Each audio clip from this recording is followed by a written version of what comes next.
Pour réaliser des bagels, on va réaliser une pâte à pain qu'on va venir ensuite façonner en forme de disque et agrémenter avec différentes graines. Donc on va venir tout d'abord mettre la farine dans notre cuve du batteur ou dans votre saladier. On va venir répartir le sucre et le sel que nous avons mélangé sur le pourtour de la farine. Je le mets sur le pourtour de façon à ce que le sel et le sucre ne soient pas en contact direct avec la levure. Donc une fois que j'ai rajouté le sel et le sucre, je vais venir faire un petit puits de façon à mettre au milieu mon liquide et ma levure.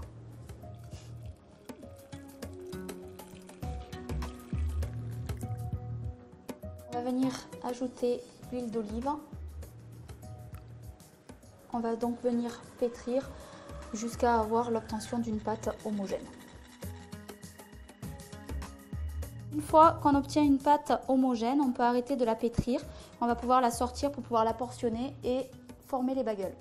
Une fois qu'elle est sortie du batteur, je viens la pétrir de nouveau de façon à former une boule homogène afin de pouvoir la détailler pour former les bagels. Vu qu'on a une quantité pour 6, on va venir la portionner en 6 petites portions. C'est bien de travailler directement sur le poste de travail. Donc là, on fait des petits mouvements circulaires pour pouvoir donner la forme. Une fois que nos boules de pâte sont faites, on va venir former le trou directement sur le poste de travail. On les posera ensuite sur une plaque farinée pour éviter qu'ils accrochent. On va réaliser donc un trou au milieu qu'on va venir agrandir donc à l'aide de 2 doigts. Il faut que le trou soit à peu près entre 5 et 6 cm parce que la pâte va pousser, c'est-à-dire elle va doubler de volume. Une fois que les bagels sont formés, on va venir disposer un torchon humide de façon à les faire pousser, c'est-à-dire de façon à ce qu'ils doublent de volume, et on va les mettre au four à 30 degrés de façon à ce que l'action de la levure agisse.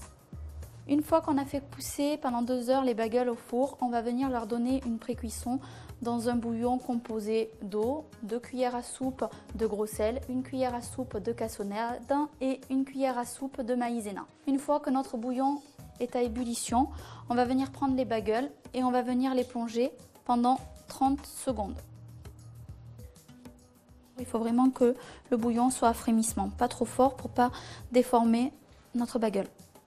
Au bout de 30 secondes, on va venir les sortir à l'aide d'une écumoire pour pouvoir les égoutter plus facilement.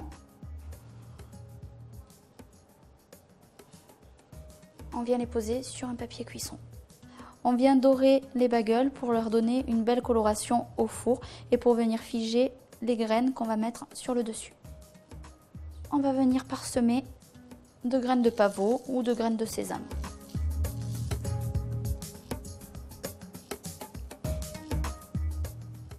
On va venir les enfourner 15 minutes à 170 degrés.